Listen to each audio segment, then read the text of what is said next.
एक सड़क के किनारे एक पेड़ पर कजरी और रजनी दो चुड़ैल रहती थी। वे दोनों आपस में बातें कर रही थी। बहन कजरी, बहुत दिनों से कच्चा मांस खा खा के उब गई हूँ। अब पका हुआ मांस खाने का मन कर रहा है। हाँ बहन रजनी, मेरा भी मन कर रहा है। तभी रास्ते पर एक गाड़ी आते देख वे दोनों एक योजना बनाती हैं और पेड़ से उतरकर नीचे आते ही वे दोनों एक लड़की बन जाती हैं। गाड़ी के आते ही रजनी गाड़ी के आगे भाग पड़ती है। तभी गाड़ी अचानक रुक जाती है। फिर भी रजनी को चोट लग जाती है। कजरी जोर जोर से रोने लगती है। हाय मेरी बहन, हाय मेरी बहन, उसे चोट लग गई, उसे चोट लग गई। तभी गाड़ी से राकेश बाहर आता है और कजरी से कहता है, मुझे माफ कर दीजिए, मैंने जानबूझकर कुछ नहीं किया। जो भी हुआ अचानक हुआ।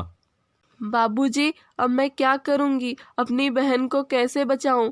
मेरे पास इलाज के लिए पैसे भी नहीं हैं। हम बहुत दूर काम की तलाश में आए हैं। हमारे पास ना घर है, ना पैसे और ना ही कोई काम। अब हम क्या करें? मेरी बहन को बहुत चोट लगी है। मैं उसे कहाँ लेकर जाऊं? देखो तुम परेशान मत हो, मैं एक डॉक्टर हूँ। मैं तुम्हारी बहन का इलाज फ्री में कर दूंगा और तब तक तुम दोनों मेरे साथ मेरे घर पे भी रह सकती हो।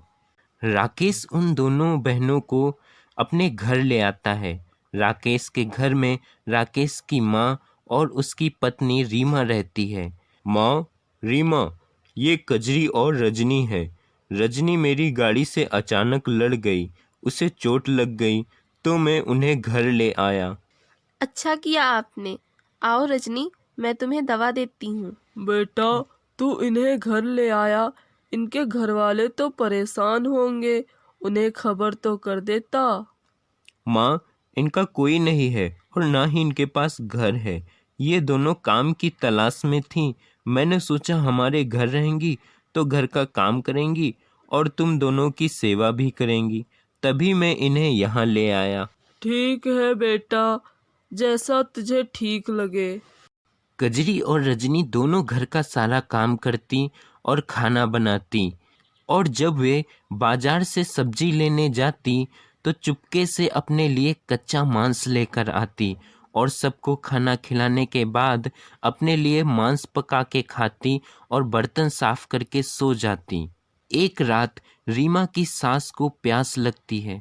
वह आवाज लगाती है पर कोई सुनता नहीं, तो वह खुद ही किचन की तरफ पानी लेने के लिए चल देती है। उसे किचन में कुछ पकने की बू आती है।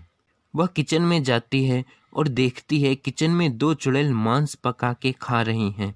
वह जाकर सारी बात रीमा को बताती है।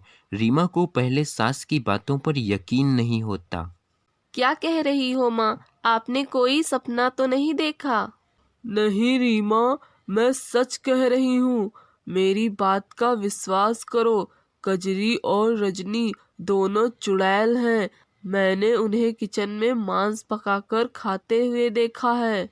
पहले तो रीमा को माँ की बात पर शक होता है। फिर वह खुद रात को किचन में कजरी और रजनी को चुड़ैल बनते और मांस खाते देखती है। रीमा अपनी सास के साथ मिलकर उन्हें भगाने की एक योजना बनाती है। अरे रजनी, मैंने तुम्हारे लिए फ्रिज में कुछ रखा है, तुम खा लेना। रजनी किचन में जाती है और फ्रिज से निकालकर देखती है उसके लिए पका हुआ मांस है। वह बहुत खुश हो जाती है। रजनी अपनी बहन कजरी को आवाज लगाती है तो वहाँ माँ आ जाती है और रजनी से कहती है, रजनी, तुम खा लो। कजरी काम कर रही है, उसे बाद में मैं और दे दूंगी। उधर रीमा कजरी से कहती है, अरे कजरी, तुम यहाँ हो? मैं तुम्हें कब से ढूंढ रही हूँ। मैंने रजनी को पका हुआ स्वादिष्ट मांस खाने को दिया है और तुम्हें भी देने को कहा था। क्या रजनी ने तुम्हें नहीं दिया? कजरी जाकर देखती है कि रजनी अकेले ही सारा मांस खा रही है। वाह, ऐसा स्वादिष्ट मांस वो भी पका हुआ, पहले कभी नहीं खाया। वाह, मजा आ गया। अच्छा हुआ यहाँ कजरी नहीं है, वरना उसे भी देना पड़ता। तभी अचानक रजनी अपनी बहन कजरी को देख चौंक जाती। अरे चुड़ैल, तू इतना स्वादिष्ट पका हुआ मांस अकेले खा गई, मुझे तनिक भी नहीं दिया। मैं तुझे अपनी बहन समझती हूँ और तू चुड़ैल, डायन, कमीनी। दोनों चुड़ैल आपस में खूब लड़ती हैं। यह सब रीमा और उसकी सास चुपके से देख रही होती हैं। अगले दिन माँ कजरी से कहती है, अरे कजरी, आज मैंने तेरे लिए बड़ा ही स्वादिष्ट मांस पकाया है। जा, किचन में रखा है, खा ले। कजरी किचन में जाती है और पका हुआ मांस देख बहुत खुश होती है। उधर माँ रजनी से कहती है, अरे रजनी, तू यहाँ क्या कर रही है? तुझे तो किचन में होना चाहिए था। मैंने आज स्वादिष्ट मांस पकाया है तुम दोनों के लिए।